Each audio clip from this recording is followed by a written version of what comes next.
Good morning. Ayin Beis, Volume 3. We are on page 1349. The new paragraph on 1349. So, again, this is the conclusion of over 550 pages based on the Torah, the teaching of the Maggid of Mezrich, on the verse Aseh lecha shtei chatzetzos. I actually posted it on the group, the actual text, and you'll see how it is written by the Maggid, and the Alter Rebbe, the Rebbe Rashab rather, is explaining it over these pages. So it began on page 790, and we will be concluding it at the bottom of page 1349. So we're talking about 790 is 210 pages plus 349, 210, 349, 349, 559, 559 pages. Is that right? Yeah. 570. Right. Just checking. Just checking my numbers. Yeah. So that's, what did I say? Not 570, my mistake. 790. Right. 790 is 1,000 is 210. Right. Just trying to remember the number. 349, 549, 559. 559 pages. So I should say as well that I was looking up the sources that the Tzemach Tzedek in his commentary on Tehillim called Yal Oyer, some of the ideas, some of the points that were made in the parentheses by the Rebbe Rashab are based on the Tzemach Tzedek, just for the record, including this last piece that we learned. So let's sum up where we're at. So the central theme of these 559, what did I say?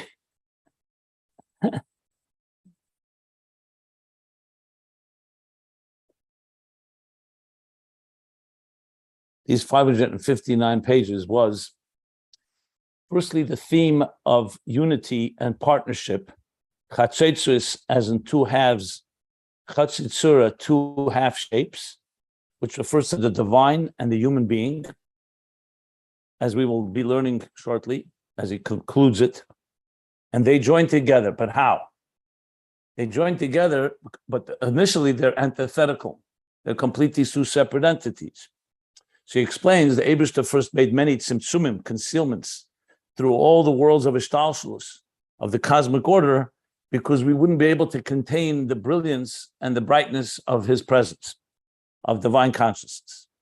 And then comes a person below that now in this concealment begins to reverse the process and starting from darkness moves to light by revealing the divine, by not buying into it and by not being self-centered, but directing and opening themselves up, creating kalim, and a slow process climbing back on the ladder, retracing the steps until there's the reunion and the reconnect and the connection between the two.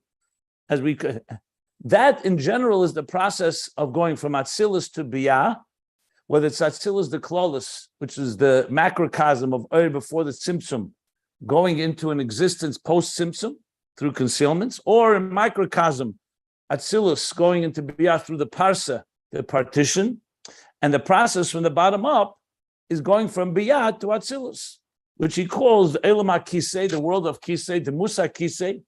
So Yecheskel, seeing the prophet, his vision, what was his vision?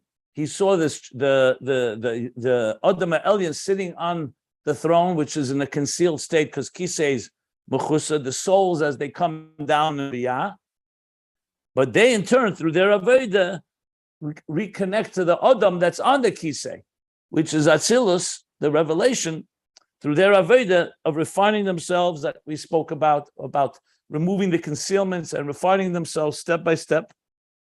And he actually spoke about, and as we do that, commensurate to our work is the response from above. In other words, as we reach out to God, God responds. Like I said, call and response. So when we have love, God responds with love. And that, we generally speak, 3 levels of this elevation, even though it's many more, but general 3. The Ratzei of Biyah, seeking and yearning and longing to connect to godliness, to the transcendence. The Kelim of Atzilus, which he says the love of Ru'usa Deliba, that is yearning to go to even higher levels of revelation. And the Eir itself, going back to the core of the Etzema Eir, which is the level of, like you said, either the Kavana Primi Shebemeach or Ava B'Tainugim. Not or, Am Yeshlemer, that's referring to a very profound level of love. Like I explained yesterday, the 3 meals of Shabbos correspond to that. One is going from darkness to light, one from light to higher levels of light, from divine containers to higher levels of light, and then from light to the core itself. Okay. And then he said, the next line from the Maggid is, and just as God is not thinking about anything but the human being, because that's the whole purpose, his completely focus is on his child, or in this case, the neshamas of Yisrael, which will enter in the world. And also the intention of it all is that the whole purpose of all the Giluyim is not just Gili for itself. It's in order to be revealed in Dire B'Tachtenim, which is done through neshamas, to bring it down into this world. And they are like the Kelim to receive the light. And not only are they the Kelim, they also are the ones that conduit the channel that brings it into the world. So that everything God thinks, meaning all of God consciousness. We're not talking about obviously God that's beyond everything, but everything that God is concentrating is he's not focusing on the birds and on the art that he created, the house, but who's living in the house and the purpose of the house, which is the building of the structure of existence. So you say this is even the Ur that's higher than all the Kelim on Ulamas. And it concludes, Kamay Kena Adam, the same thing, a human being, his entire focus has to be on God. So here we have the reunion, or the I wouldn't even say reunion, because they were not united. Initially, God concealed himself before they became a separate entity. But now there's the Achdus im Yisbarach. And just as God is completely focused on man, man is completely focused on God. And through that, you get the connection to the highest levels of Eir. And that's the process. That's where we stopped. Just want to look up one thing, if you don't mind.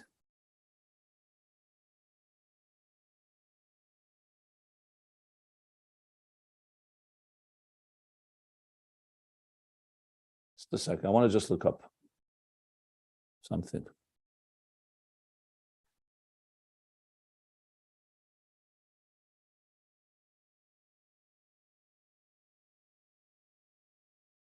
Because there's an interesting point I want to bring out here, but I was going to look it up before I didn't have a chance.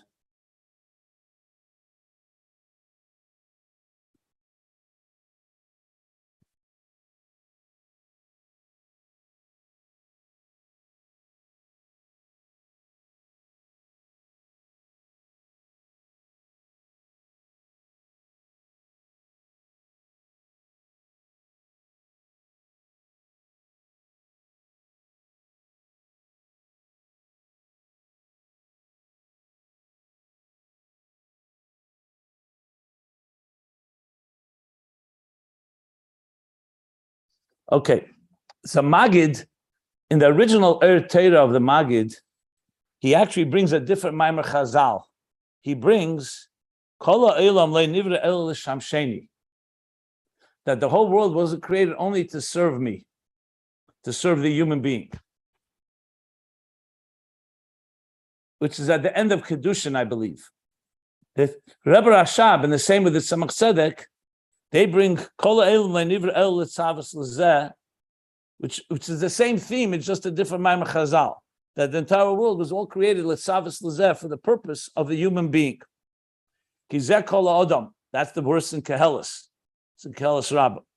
So just pointing out, it's a different Maimar Chazal. I'm not sure why they changed it. Maybe I have to look up whether the other one actually, that's the language. But regardless, the point is the complete focus and the complete joining. So there's no other agenda. So initially, we started off in a state of darkness, separate and not aware of godliness. And slowly, in the process, step by step, become aware, higher levels, to the point that it's a complete intimate union, God to the people and the people to God. And now we're going to continue, and the Rebbe Rashab is going to be, he says now we're going to continue, and the conclusion of the Torah of the Magid. Just for the record, if you look at the Torah, the Rebbe Rashab did not explain all of it. Like the second half is not brought in Ayin Beis at all. He, if you look at what the text I posted the other day, last night, let me open it up, I'll look at it right here. You'll see that now he's just going to go back, he's going to go to the end of the Torah. Yeah.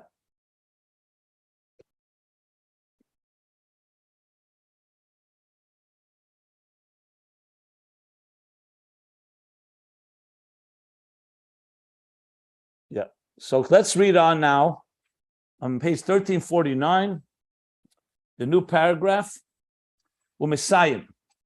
And now he says, and the Magid U'Mesayim now concludes, and he concludes. So this is the siyum, like I said, of the 559 pages, right? That's what I said. Yeah.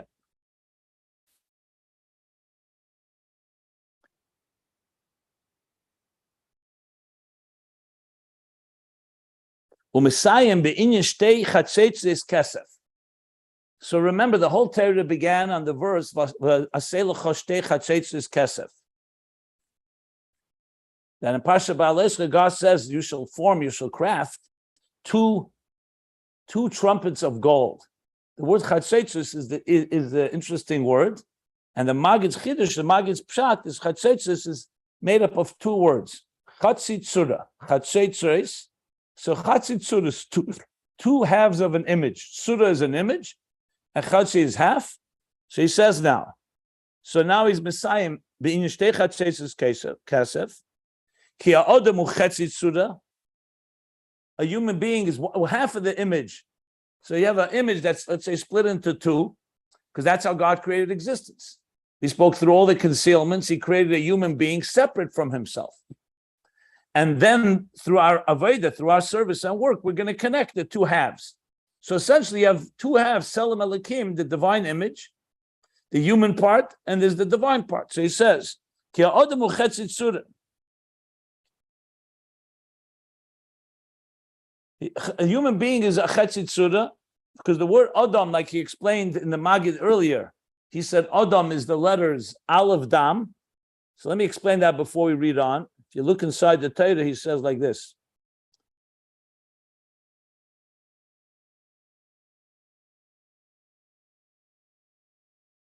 So back on page, let's see here. In Ayin Beis, I'm looking at volume 2. So he says like this.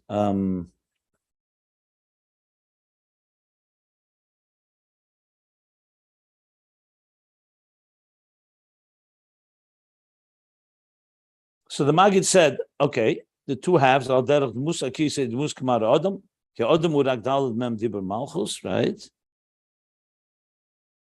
Yeah, because an Adam is made up of two parts as well, the Aleph and the Dam. So he said the Dam, the dalad mem, is the human being, the blood.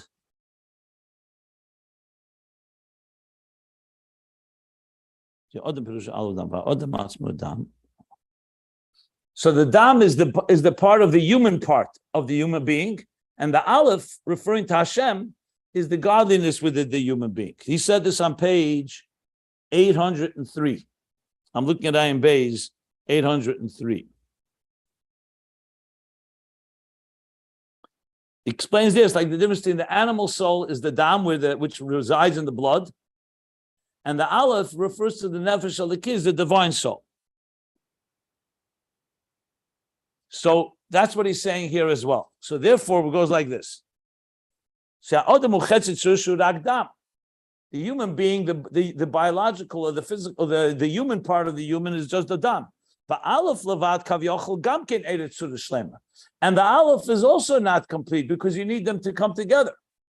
So to speak, even though it's representing the divine part, nevertheless, it's also not it's also a chetzi tzura half. And together, when they join together, God, the godly part, and the human part, that's when it becomes Adam.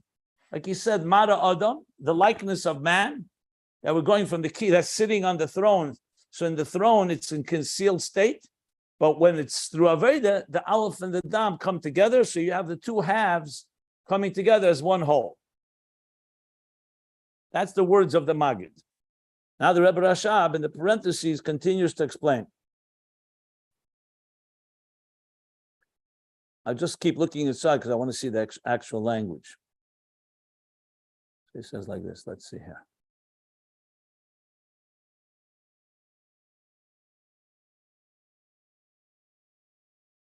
Yeah, he says at the end, if you see, he says, God loves you like a father that loves his child, and the child loves the father, and they become one like one guf echad, and that's Chatzi Tzura. Together, they become one complete entity, one complete image. So the Rebbe Rashab is now going to explain what this means in context with the explanations that we've been speaking about, Eiris and Kalim. Remember, Kalim, as they go into Biyah, is the world of the Kisei, they're concealed there. From there, they elevate as they receive the Eir to the point that they become, and they even affect the Eir and even create an image within it. Remember the image, which maybe is connected here also, the idea of an image, Surah. Maybe, I'm not sure. But regardless, he's now going to go back and explain what this means in the context of everything we spoke about. But keep in mind, it's the world of Biyah, where it's concealed, elevating to the world of Atzilus, and the Kalim elevating to receiving higher levels of Eir, and the Eir elevating all the way to receive the Etzema Eir. So all this is the process. Overall, it's combining two halves of the picture. The Aleph, the Dam, and the Aleph, which is the Chetzi Tzuris of Shtei Chatzetzis Kesef. So the Rebbe Rashab says now, L'maylo, Zdeu B'chinas Eiris V'Kelim. These two levels of the half image, or the Aleph and the Dam, the divine part and the so-called human part, above, that's the Eiris and the Kelim. So like Eiris and Kelim, like a soul and a body, the energy and the containers. The energy is Sha'ir Kolul, Shebe'er Kolul Kavonas HaTzimtzum. Okay, now he's bringing us back to volume 2. So if you may recall, V'yadaita Hayayim, so we said Hayayim, day consists of day and night. And when he asked the question, how is it possible that in a post-Tzimtzum reality, post-Tzimtzum consciousness, you can be united with a pre-Tzimtzum reality? And the answer was because you transformed the Tzimtzum, because the Tzimtzum is not an end in itself. Within the concealment, the purpose of concealment is itself in order to bring Gilui. Havayu Elikim. And the kavanah of Gilui, even before the Tzimtzum that doesn't leave room for the world, is also, like we learned above, is not for itself.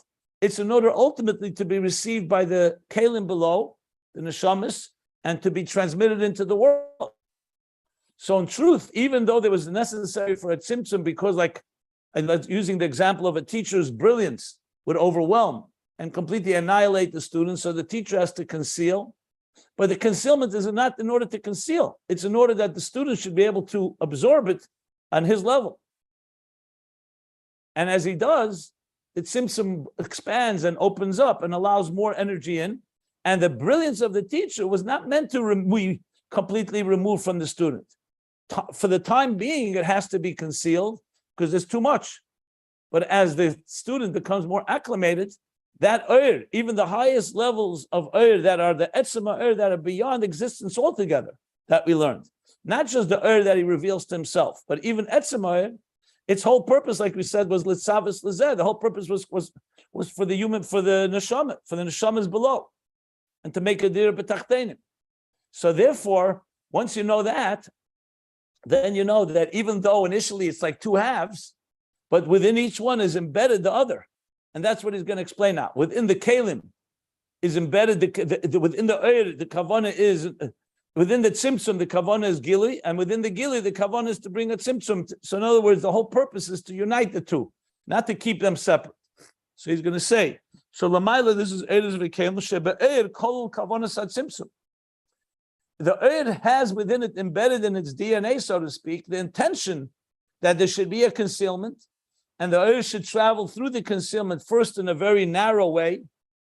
First, it should be completely concealed. Then it should travel like a kav, but then it should expand, and all the oir should ultimately get there. But after the tzimtzum, v'hu kavanas hakelim li'asagili b'chinas hakelim daf. Well, so what does that mean? That in the oir already knows that the intention is tzimtzum, and what is that tzimtzum? The kavanah of the kavanas at tzimtzum is kavanas hakelim. That was the tzimtzum creates the kelim in order for the gili to be dafken kelim. So oir is not just this detached entity on its own. Oir, all it is reflecting its source. But the source told the oir and embedded, I said, like in its DNA and its very personality, know that you're not just here to reveal my source. The purpose that I created you, the oir, is for you to ultimately go down through a tzimtzum into kelim. Vim kain. So this explains now why the oir is not complete without the keli. Like he said, kav yochel. You could say the keli is not complete without the oir because the dam on its own is only the keli, the container, and it needs a neshama, it needs the divine. But why is the divine not complete without the keli?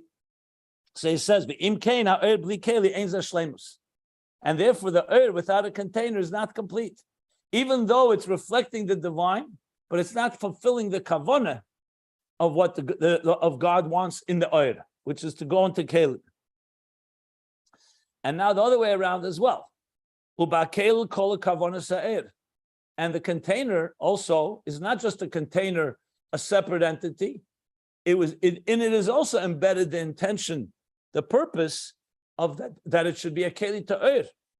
Hainu sheyeh gili ba, not just that it should remain an empty container, a hollow container, but that it should.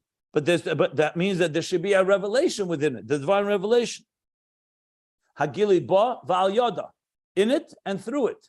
It's always an expression of chassidus that the kelim both are a keli to contain the light, but also to transmit the light. So if we use the example of an idea and letters, like I'm speaking right now, the words I speak are kelim, the ideas are the oiris. When you write down on page, what we're reading on a paper, on the page here, is the kelim, and the idea that it conveys is the oir. So the kavanah of the oir is to go into the words and be expressed, not just to remain abstract and removed. And the kavanah of the words is not to remain words, just empty words. They're to convey the oir that is revealed in the words and through the words to the recipient, to us. So the keli is not complete without the oir, is not complete without the keli, and the keli is not complete without the oir. So there we have the Chesed Tzuras, why each of them is only like a half the story. It would be like someone has ideas but doesn't have words. Someone has words and doesn't have ideas. You need to have the Eiris and the Kelim to come together. Now he goes further, and again, this is very, very summarized ideas that have been explained already in volume 2 at length. So I'm trying to bring in some of that here, whatever is necessary to understand what we're saying here. But to really appreciate this parentheses, especially, you really need to learn many, many pages in volume 2, where he talks about this, the Eiris and Kelim, the Kavanah of the Eir and the Kavanah Eir is the Kavanah Tzimtzum is in the Eir, and the Kavanah Eir is in the Kelim. So now he says, and he adds now, Va'ikir. So the first thing is the Keli is that it should be a Gili in it. But there's another very critical point. Not just that the Keli is aware that it has to reveal the light, and it has to contain and reveal the light, but Va'ikir, Mashakol about Keli, the primary thing that the Keli is aware of, that is encompassed within the Keli, why it's not complete without the oir.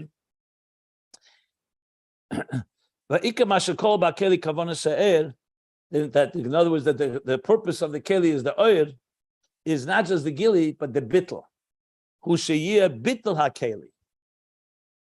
Because you can have a keli that has an ego, has its own identity. So fine, it may reveal, but it's not really completely an absorber.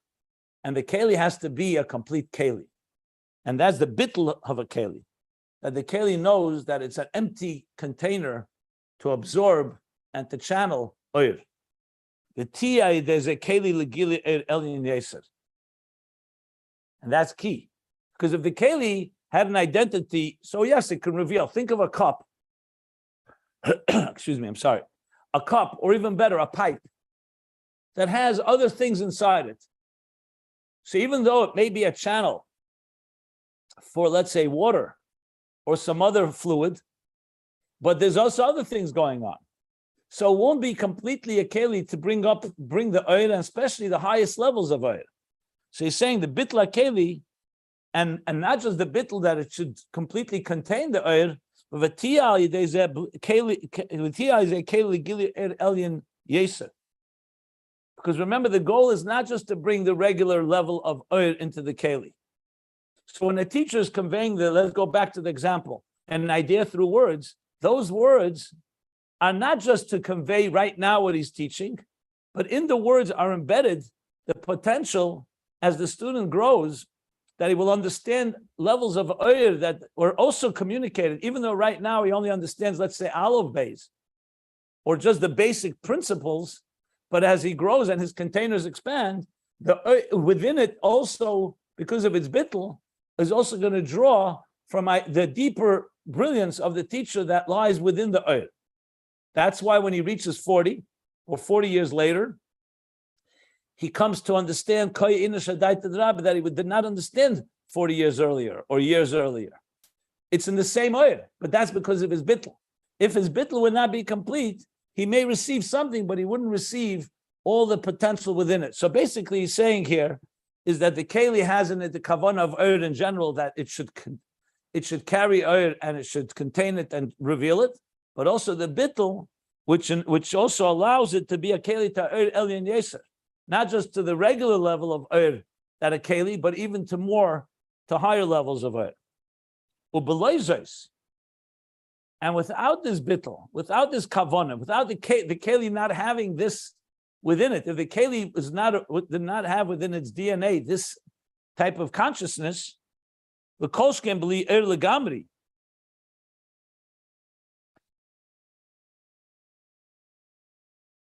Ein shleim is about keli. So I'm trying to understand what he's trying to say here is that the keli is not complete without this. But what is the this? I think he means without this, that it has the bittul to be able to receive higher oil. And for sure, if it didn't have oil altogether.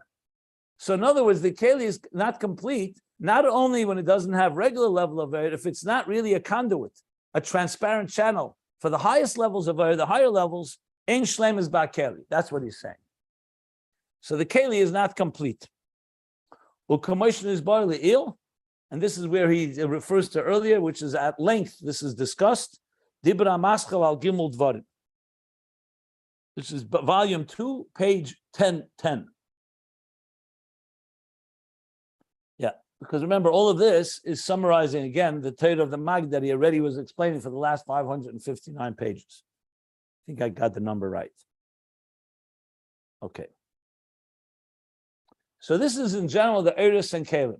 We got that. They are two halves that complement each other.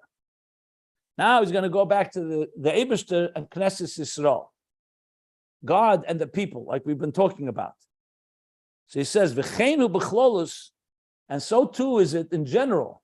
B'Hakadosh Baruch Hu v'Knesset Yisrael, the Eibishter and the community of Israel, the gathering of Israel, which is talking about the Neshamas Yisrael, that they're two halves of one whole. And they complement each other. And this takes us back, literally, to the beginning when he first began to explain the idea. So I'll refer you what page it's on, in case you want to look it up. Nechi Shlemi Amuni Yisrael. Right.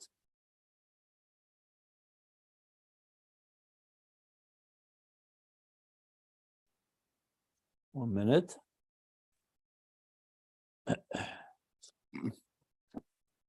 Now this is referring to God and the Knesset Yisrael. Shenikra Tamosi. Tamosi means my twin. Ta'nechi Shlemi Amuni Yisrael. So he's referring now to page 790, and specifically even more so on 801. That's where he discussed this more at length.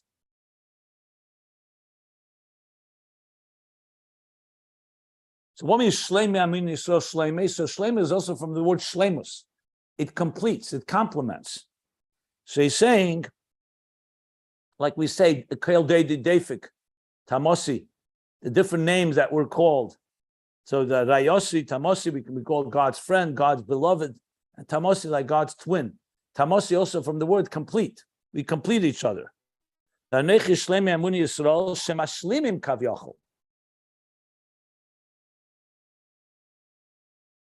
They complement, so to speak, kavyachol, lamaila. They complement to what is above, the godliness. Liyas hagili uliyas hadira b'tachtenim. Like he said on top of the page, because the neshamas, they bring the gili of Elikus, and they make the home for God in this lowest of worlds. The 2 points he made in the previous, on the bottom of last page and top of the page. They bring the gili, yeah.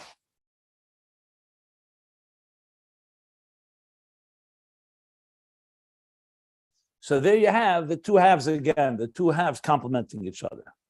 Ubederach klal, and in general, says the Rebbe Rashab, Hari hein b'chinas hakelim, hein l'mayla, b'chinas sir admalin, v'hein l'mata.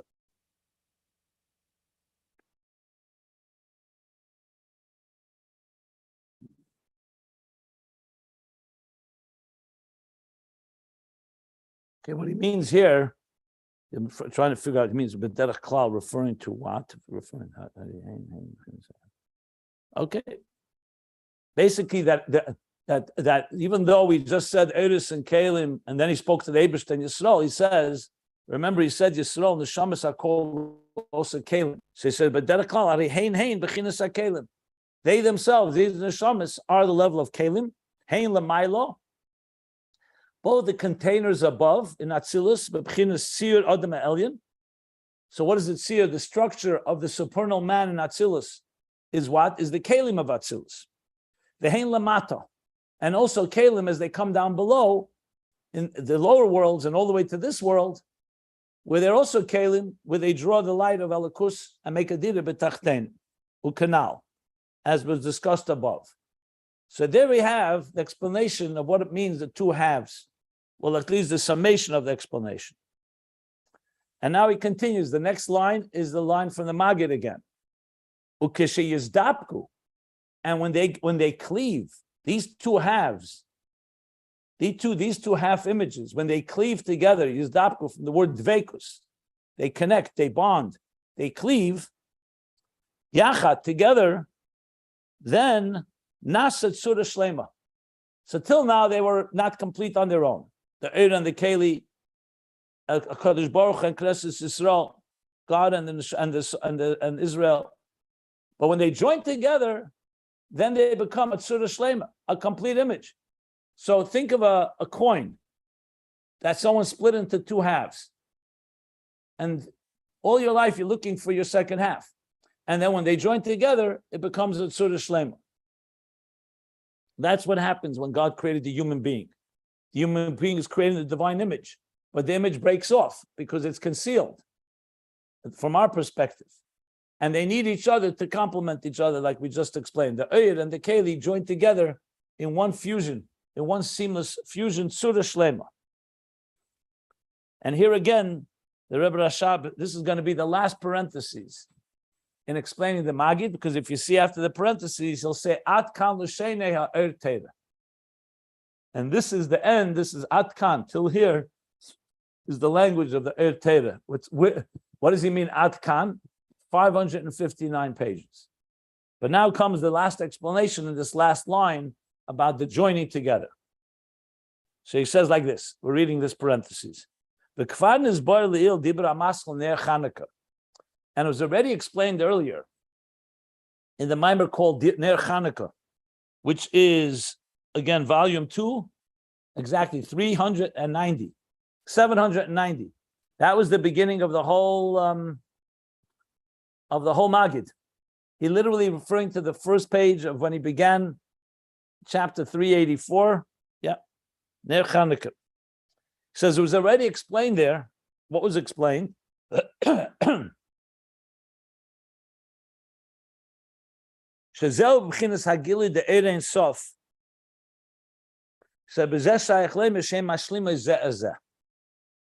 That when we're talking about two halves complementing each other, obviously you can't be talking about atzmus, because atzmus is complete and is even beyond being complete. You can't speak about him in context of half and needing and something of that nature.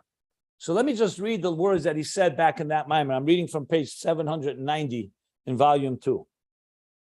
When he first began the Magid, he said the following. Chetzit Sudas, so the Rebbe Rashab writes, Hainu HaKadosh Baruch Hu v'Knesset Yisrael. The two half images is God and Knesset Yisrael. Heim Kavyochel Chetzit Sudas shemashlimim zeh zeh. They're, so to speak, Kavyochel, because you can't really use that word on God, so it's like a manner of expression that they complement one another. V'nira HaKavana, the Rebbe Rashab writes, and the apparent kavana, the intention here is al b'chinas ha'er v'agili de ein sei baruch hu. That we're talking about the revelation of the divine is not complete without the neshama, the Knesset Yisrael. And the same thing b'chein b'neshamas Yisrael, b'chinas izgala shel neshama. We're not talking about etzem neshama, the revelation of the soul. And then he continues to speak about Yenosi Tamosi, like I said, the twins, Tumosi, that they're like twins, and they complement each other. So in other words, we're not talking about etzem now. We're talking about, we want it also in a revealed way. To say, for example, a father and a son are connected at in their core level, that's a given. The question is it also expressed? Is it also come into the world of Giluyim in expression? Remember, the whole purpose of Adira B'Takteinim is not to say that God is here in this world, Be'etzem. We know that. You don't need Aveda for that. God is everywhere. The point is that it should be an expressed connection, that it should be a Dira B'Goloi. Dira Leis Baruch says B'Gol, that in a revealed way. To say that God is everywhere, yes, he's also in the middle of the Holocaust. God is everywhere.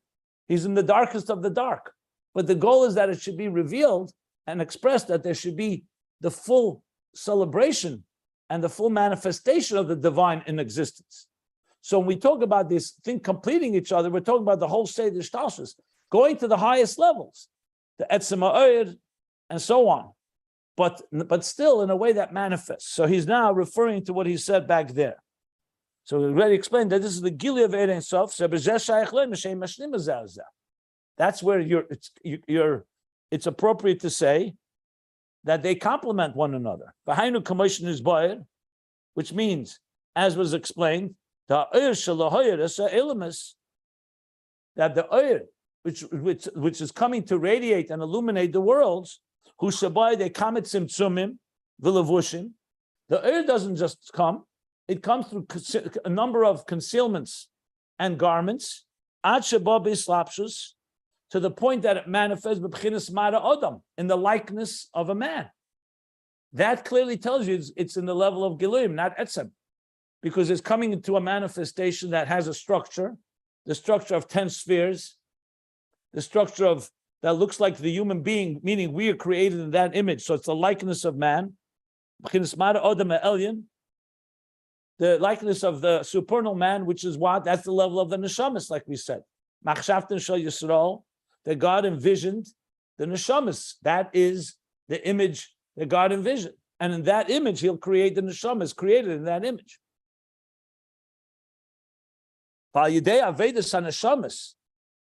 And through the service and through their work of these souls, as they come down into this world, in the refinement of the containers, as we've been learning in the last few pages. Nimsha Gilia Er, through their work, they drawn down revelation of light. So that's clearly you're talking about in the world of Er and Giluyim. And not only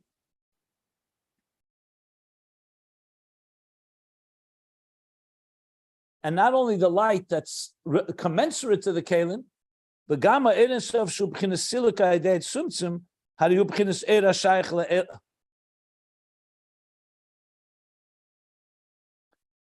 Oh, actually, no, let me correct myself. He's saying, and now we're talking about they bring down the Oyer, and also the Oyer Ein Sof, that was concealed through the Tzimtzum, that was removed through the Tzimtzum. Hariyu Bchinas Era Shaykh Le Ilmus. That's also an Oyer that relates and relates to the worlds, because we said that all the levels of Oyer, even that which was concealed, is its purpose is shaykh le'elamis, shenimshcha yidei hipach hatzimtzum, and is drawn when you transform the tzimtzum. You draw all that energy and reveal it in the post-tzimtzum reality.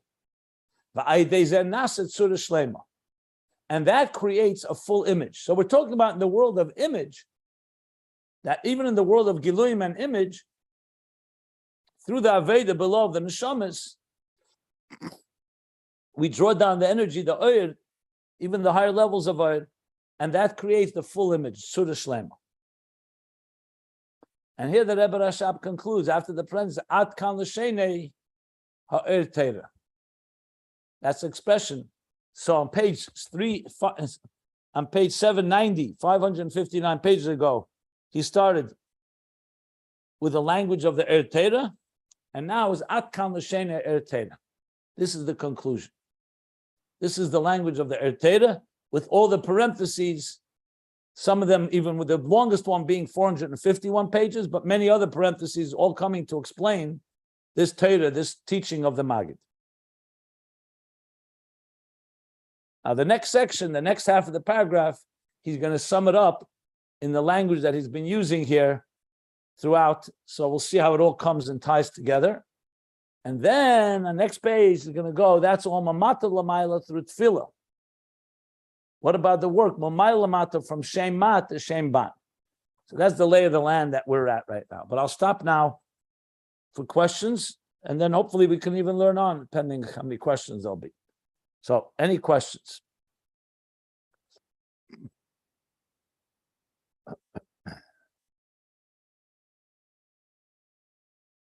Okay.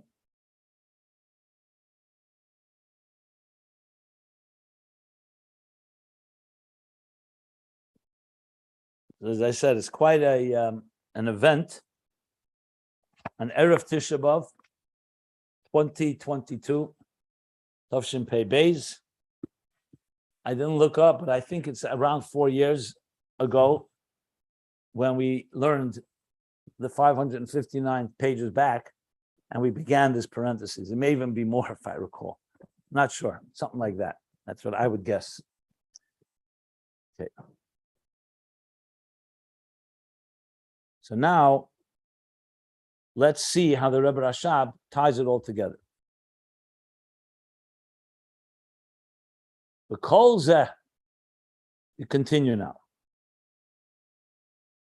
Now, I'm not going to say anything that'd be shocking, because he is saying things he already said on the previous page. If you remember, I just want to refer you to these words when he said,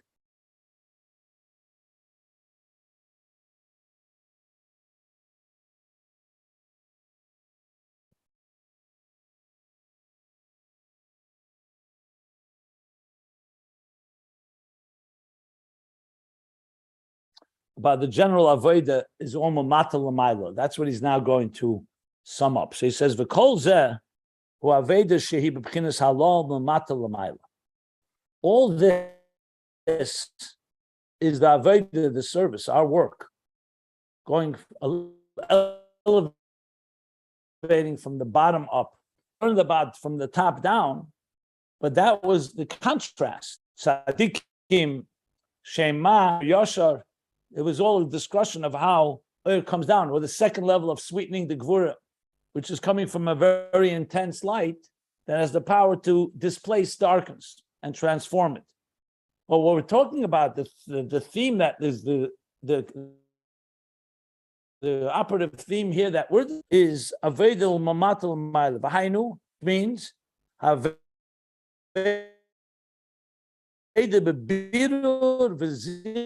work, we'll call it clarifying, separating, clarifying the and refinement of the nefesh, of the psyche, of the spirit. Like he kept saying, the person is getting refined, the body and the animal soul, and which means all the affairs and all the matters, all the objects of this world, of the lowest world. So basically talking about the transformation of existence, the person and the world around him. And how? This birur v'zichur, how does it take place? If we initially begin in a state of darkness, like the Maggid said, chashchus, and we're not aware, and we're not conscious, and we're not even thirsty or hungry. So how do you? What does the Aveda entail? It says, is the rotzeh shebenefesh? It's the yearning and longing of the nefesh, that's the Aveda. Ba'avis Hashem, in loving God. In other words, instead of loving yourself and focusing on self, the sense, the awareness, the awareness, the cognizance, contemplation, and ultimately the emotions of loving God, shalpitam v'das. So it begins with first the Rotze B'Nefesh B'Avos Hashem shalpitam v'das, because the first step, a person can't jump to B'chol Moedecha, or to Ava B'Tainugim, or Ava Rabba, or Rusa Deliba, or all the other levels of love, if they don't first begin with a simple love, like we learned at length, as it was explained at length before. First, you're talking about we begin as children, not just in age, also in not just chronologically, but also in spirit. We're self-contained human beings, material beings with physical needs. So the first step is to understand that God created you, that you're not a self-made person, and that God sustains you and gives you life and health and sustenance and food and so on. So the first step is al pitam v'das. Even though there are different higher levels of love that we climb to, but the first step is just a basic, that it makes sense. That even on my nefesh habamis understands that you say thank you to someone who's giving you something. Moidani, you've given me my life. I say Moidani. Baruch atah Hashem Elokeinu melech haolam she'akolni b'dvarei, or hazonas hakoil. So this is the basic ava that makes sense, that you love the one that is providing for you, that's giving you life, that's giving you purpose, etc. With all the levels within it. He's not going into details, just speaking that the process begins from the bottom up. As we learn mutva, it's on a behavioral level. It could even be without very deep intentions. It's just the basic gratitude, the basic decency of recognizing you're not just a self-centered, self-interest driven person.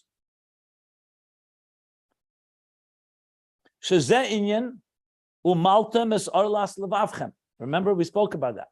That's the inyan and Aveda that was discussed earlier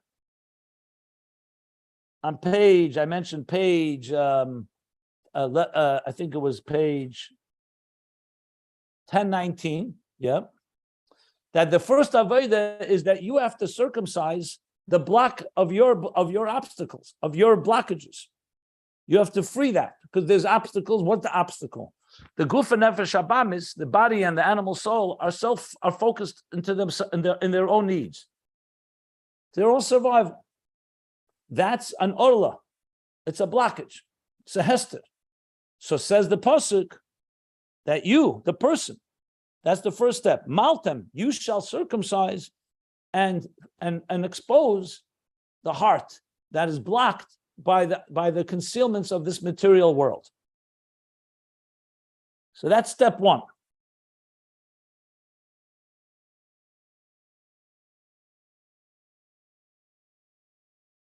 I just want to make sure that I got it right. 10:9 Aleph Yutes, I think so. Actually, no. That's not correct. I found it on Aleph Nun Vav. Is the mimer of Mimona, which is page 1056. It's actually 1056. Aleph Nun Vav. Aleph Nun Vav, 1056, where he speaks about the two levels. Yeah, 1056. Sorry. Okay, the mimer Mimona. It was cited on the bottom of the previous page. So that's the first Aveda. And what does that mean? He continues. When we remove the obstacle and become aware that our lives are not just materialistic, self-oriented lives, egocentric lives, but that there's a divine presence within us, so that causes a refinement in the level of the kelim, b'chinas hakelim l'mayla, which means what? Which kelim are we talking about? Hainu b'kelim dibiyah. Because remember, biyah, that's where these neshamas are rooted. We're not talking about neshamas of Atzilus who have the gili, the outside. Here, the neshamas have gone into the world of Elam HaKisei, the world of the throne, Kisei Mechusa, the divine is concealed, and that's why they begin in a state of darkness. They don't have passion in davening right away. But through this contemplation, through this avodah of the Rotzeh, Avos Hashem Pitam V'das, causes a refinement in the person, which in turn generates a refinement in the kelim of biyah. Liyas Hamshachas Eira Atzilus, that in turn draws the Eir of Atzilus. So that's the process. That's the dynamics, how it works. That's the first step. So when we work with our concealment below, by not allowing the concealment to control our lives, but the revealing godliness within us, that in turn makes the kelim of biyah receptive to an that was concealed within them, mechusa, kisei, and they should connect to the area of Atzilus that is higher than them. Then comes step 2. Literally the 3 steps he spoke about. The step 2, ubekelim da Atzilus, now it also generates something, like I said, a ripple effect through all of Ishtalshus. So what happens with the kelim of Atzilus? Kelim of Atzilus are already iyu v'chayu, iyu v'gamu echad. They're one with the divine. They're already united with the Eris and with the divine awareness. In Biyah, they were not, they're concealed to some extent. And throughout Aveda, now they became kelim for Atzilus. What about the kelim of Atzilus? So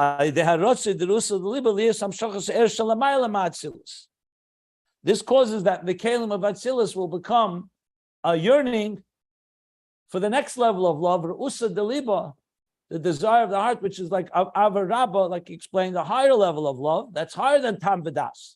Now you're connecting to a level of the divine that's more than just what makes sense that God provides for you. And this brings a Eir, Liyas Hamshachas Eir, that's higher than Atzilus. So the first level brings the Eir of Atzilus into Biyah, into darkness, like I explained the first meal of Shabbos. That after 6 days of exertion and hard work, we start feeling menucha, but it's a menucha that still senses the tiredness and the fatigue. The second level is now going from Kedusha to higher levels of Kedusha. Oichel miteich oichel, like we learned. Not pselis, oichel miteich pselis. Not food from the waste or waste from the food. That birurim. Now it's a birur on Kedusha to a higher level of Arotze, to a deeper level of love, as I explained yesterday or in other days more at length. And then it comes to the third level, the Rotze, in the Eir itself, by the Rotze Sheba'er, Nimshach Ha'er K'maishu Believe Luvush V'Helam. And now we're talking about the third level, the Rotze, in the Eir itself, that the energy itself, which is even higher than the Kelim. Now we want to have an Eir that is not subject to any concealment. Remember, the Eiris went through a concealment. So even the highest levels of Eiris, they went through concealment. But now the third level of this Aliyah, through the Aveda Mamata Lamaila, is reaching an Eir that's higher than concealment. Without garment and without concealment, like he said as well in the previous page. Pnimis ve'atzmus er. V'gam b'chinas etzem ha'er. Remember, we learned about etzem ha'er. And it also draws the etzem ha'er. However, there's a qualification. Rak hamshacha zu al yidei ha'teira. She'achar aveda d'tfilah.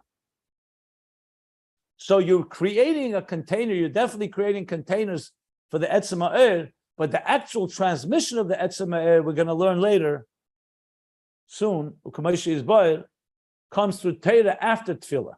So all this is davening. The Ava, b'chol levavcha, b'chol nafscha, b'chol maidecha. We go from Ava al pitam v'das to Usa Deliba to the highest levels of Ava, and even etzem ha'er, but not the full manifestation of etzem ha'er will come through Teira that comes after davening.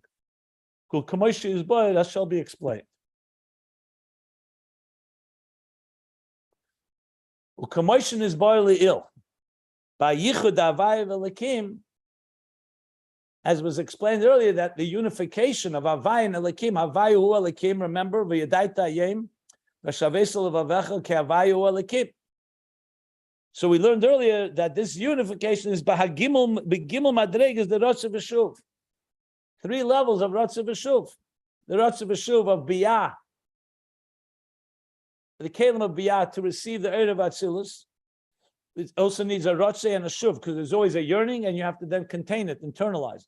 The Rotz v'shuv of kelim of Atzilus to reach higher levels of eir that's higher than Atzilus, and the Rotz v'shuv of eir to go all the way up to the highest levels where there's no concealment.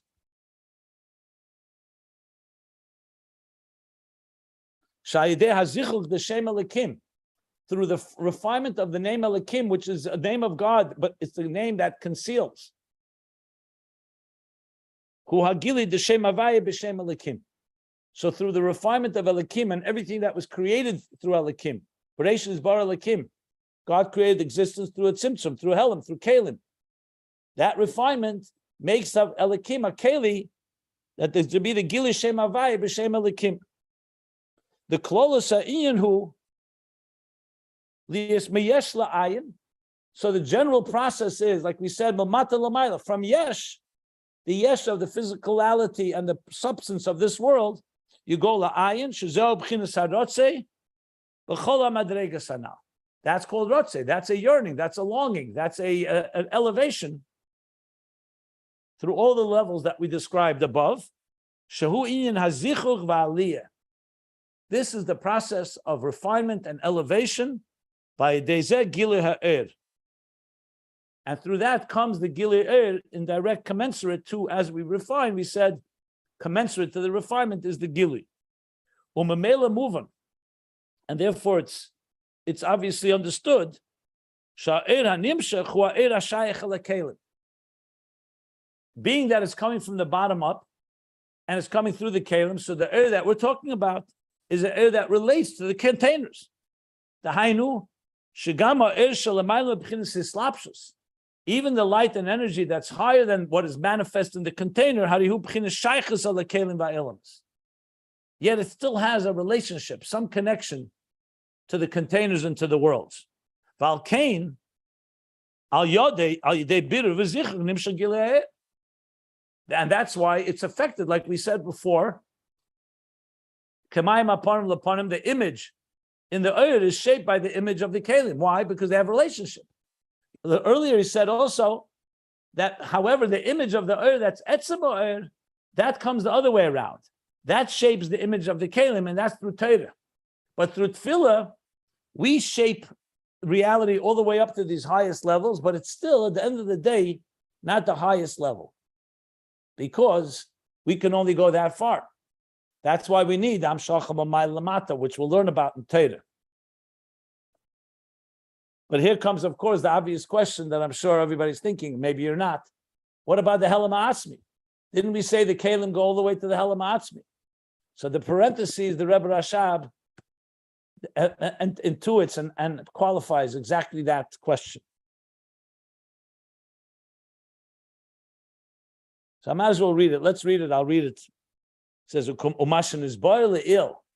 And what was explained earlier, the Inyan Ein Oid, this is Avayu Elikim. So Avayu Elikim, we understand Elikim we're not talking about the root of Elikim in the Helam Atzmi. We're talking about Havaya Elikim, that the levels of concealment are transformed, and we could draw down Havaya Hu Elikim, the highest levels even. But it's still levels that are not Etzem. They're the levels that ultimately have some relationship with Elikim, with the Kelim. What about what we learned about Einoid? That goes all the way up, much higher than the Oidus. Which is due to the core Keli, who inyan b'fnei atzmei. The Rebbe Rashab makes it clear it's a separate inyan. It's true, the Kelim do that, but that's not what he's talking about here. Which makes it clear that the Magid is not talking about Einoid. The Rebbe Rashab is, and went all the way up there. But what we're discussing here is, like we said, the main Aveda, Avayu Elikim, of working from darkness to light, to high levels of light, but still darkness to light, not the core root of the darkness. And he says why? Because Aval HaMshacha, that's a separate inyan. What we're discussing, however, the Hamshacha, the Seder V'Hadroga Idea Veda, that's already a leap. Einoid is like through deep level of tshuva we spoke about. We spoke about Yom Kippur, you talk about Shefer Gadol. That's a very unique experience and a very high experience. But if you're talking about the Seder Hadroga Veda, that goes in the orderly, progressive order. We're not talking about Simchas Torah, Yom Kippur, or special moments, but the regular progressive order of Aveda, which is the key to all of Aveda, that it should be on a progressive levels, step by step by step, because you can't just jump hundreds of. So he says, "Shebederech lamata lamaylo," that the orderly progression of Aveda from the bottom up, shal zeh amar v'yadaita ki havaya likim zeu ba'er hashayich la'elmus. That Aveda, the regular progressive Aveda, it's not so regular, but it's essentially the routine Aveda that we do. That's the that relates to the worlds. We're not talking about Einoid and the Helam Ha'atzmi and the that's completely beyond. There, we'd either need tshuva to go to Helam Ha'atzmi or Torah to get the Etzem Ha'er, which we'll learn about. The Zehu already finished the paragraph. The Zehu tachlis Haveda de Tefillah. And this is the ultimate purpose of davening. The state of going from the bottom up, elevating things from the lower, from bottom up. Miyesh la'ayin, to go from the yesh to the ayin alaki, from the existence, the substance and matter and ego of existence, to ayin lahamshich ha'er the ein sof hashayach la'elmus, to draw down the ein sof, the ein sof that relates to the worlds, and to get even the level of Oyer as it is in its core, without garment, without concealment. But it's still a Oyer. And it's still a Oyer that ultimately its purpose was to come down into this existence, like the Oyer of the teacher that you reach only after 40 years, is core understanding. Because till then, we still need to climb until we get to that point. And with this, he concludes the explanation of the Magid and the Aveda Momata L'mayla. So it has the powerful quality of being internal. And within us, what is still lacking is it's not the highest level that's completely beyond existence, because for that you need a revelation from above, and that revelation comes through our Aveda. So it's not disconnected. But he's saying what we can reach, similar to somewhat, not exactly when he said about the Ovis, that they reach to the highest levels, but it's still ultimately as Eir Shaykh La'ilmus. Then Matan Torah, the Eibishter revealed Torah was a chidush, a new level of energy that humans did not access on their own. But it came, but it follows. Once we do the Aveda and we create the environment, it's like Mashiach and Geula and Tchias HaMesim. That'll be a whole completely higher revelation. So it's directly result of our work. But our work brings it to that level, and then comes the revelation from above. Like Sfiras Ha'emer, you count 49 days, and then the Eibishter sends you the 50th gate, the 50th. So that's briefly, this is how he concludes this section. As I said, 559 pages. And the next page is going to start, Uma'at tzarich lav in inyan ha'teira. Okay, so we'll stop here at the end of this paragraph, bottom of 1349. Any questions? I had a question. You said you need Torah, then you mentioned also tshuva, one or the other, or Two separate things completely. Torah is connected to Ur, Etzem Ur. Tshuva is Einoid. We learned about tshuva coming from the deepest despair. And he just said that's an inyan b'fnei atzmei. Not talking about the orderly progression from the bottom up, which is the levels we've been talking about, and that relates to Ur Shaykh Le'elms. So Torah we're going to learn about. The next whole section, which unfortunately doesn't even have an end because the Rebbe Rashab never ended Ayin Beis, but the next section, starting on page 1350, all the way to 1477, where the Hemshech ends, is all about Torah. Okay. I had a question.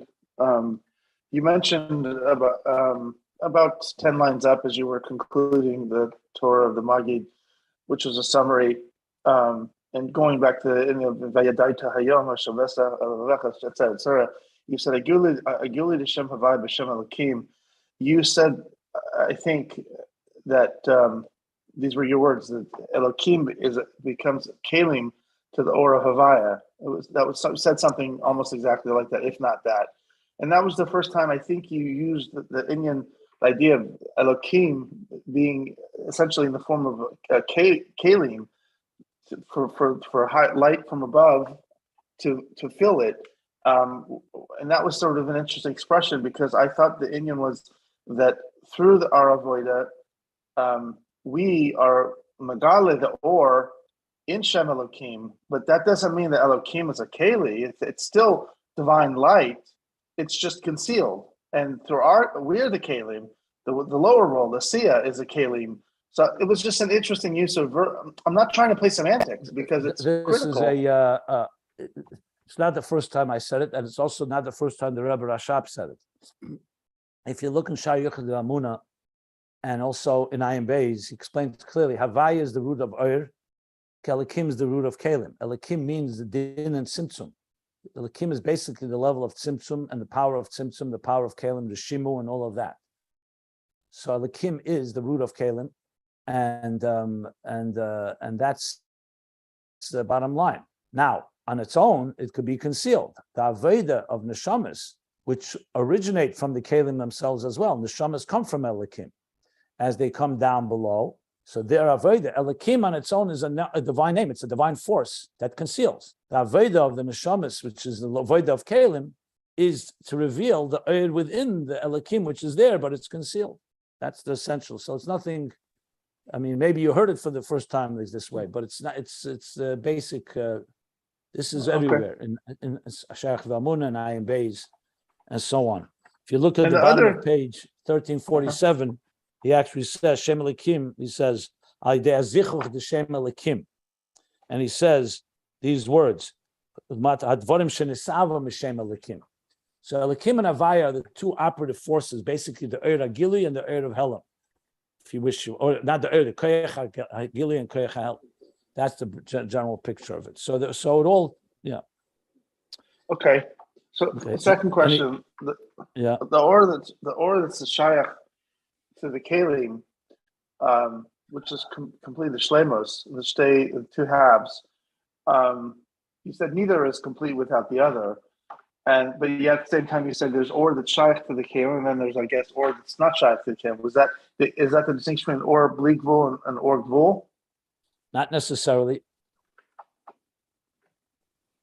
Not necessarily. Ur Blikvul could also have a relationship. We learned earlier that Ur, in general, even higher levels of Ur, they may not have a direct relationship, but they have an indirect relationship. So I wouldn't necessarily throw it there. The only thing you could talk about is when we learn about Torah, we'll learn about. I mean, this also goes back. What can I say? There's hundreds of pages that would discuss this idea of Ur HaShayach and not Shayach. Bottom line is, because this is coming from the bottom up, there's only that far we can go with our work. Just like when you say, like I said, the 50th gate. You have to find examples of areas where Matan Torah, only the Eibishter could give us Torah. We could not give ourselves Torah. So there are experiences that have to come from a higher place. But they come through our Avodah. Is we do our work, we reach as high as we can, and then it comes down to the levels that are beyond our reach, so to speak, directly. I mean, we learned earlier that there's Rema Musa Atzmi, how God is completely beyond anything, not in relation to us. Talked about Etzem Ha'er. There are levels that were described earlier. There are names for it if you want. Yes, but they're pretty high. Basically, other than Etzem Ha'or or these things that are internal to Is God. not necessary. Because I don't like mechanics, because I don't like the mechanics, I would ask you to think about, can you hear me, guys? Yeah. Instead of talking about mathematics, where it is exactly, think about the concept. What would be a Ur that's not Shaykh La'ilams? So I gave an example. Matan Torah is an example. Ge'ul is an example. That this revelation that is going to go into the worlds. We're not saying it's not going to come here, but on its own, the worlds are beyond. It's essentially in an interface. If you want a full interface, you want God in his full glory. I gave the example, to see my face. You can't see my face and live, but you could see my back. Back means it relates to you. Face means the only way you could see it is by not looking. So these are examples. You have to find an example of something that's not relates to us directly, but it could be revealed to us from above. That's what Torah is going to ultimately do, as he's going to explain. That's why we need, why is davening not enough? Why can't we just daven and pray to God and climb the ladder as high as we can? Because we want to have a relationship. We also want God to reveal himself on his terms, not just on our terms. This ultimately means, simple English, means God on our terms. Even high levels, but still at the end of the day, relates to us in some way. Okay, thank you. That was a wonderful Now, the full explanation. transformation of the Tzimtzum, Einoid, that's taka from a place that's higher. That's Helam Atzmi. But he said that's not the Seder Vadrog. That's not the regular order. But that doesn't mean we don't have access to it. So this is not a contradiction to anything we learned. We're talking about what is the regular routine process of elevating from the bottom up. That's what we're addressing here. Like this parenthesis is vital in understanding the context of this. Yeah. Excellent. Thank you. Any other questions? Okay, so it's a perfect way to conclude here before Shabbos, before Tisha B'Av. The bottom of page 1349, we finished the page, we finished a seam of the Torah, the Magid Torah, 559 pages. I'm in awe. Okay.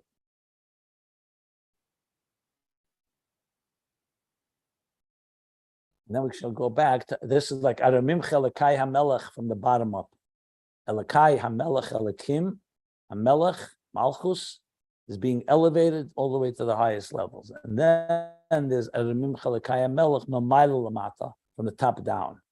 Yeah, maybe these are the two interpretations in Pella. Aleph, that's a Keli for Pella, and Aleph is a very letters Pella, maybe that's also correct.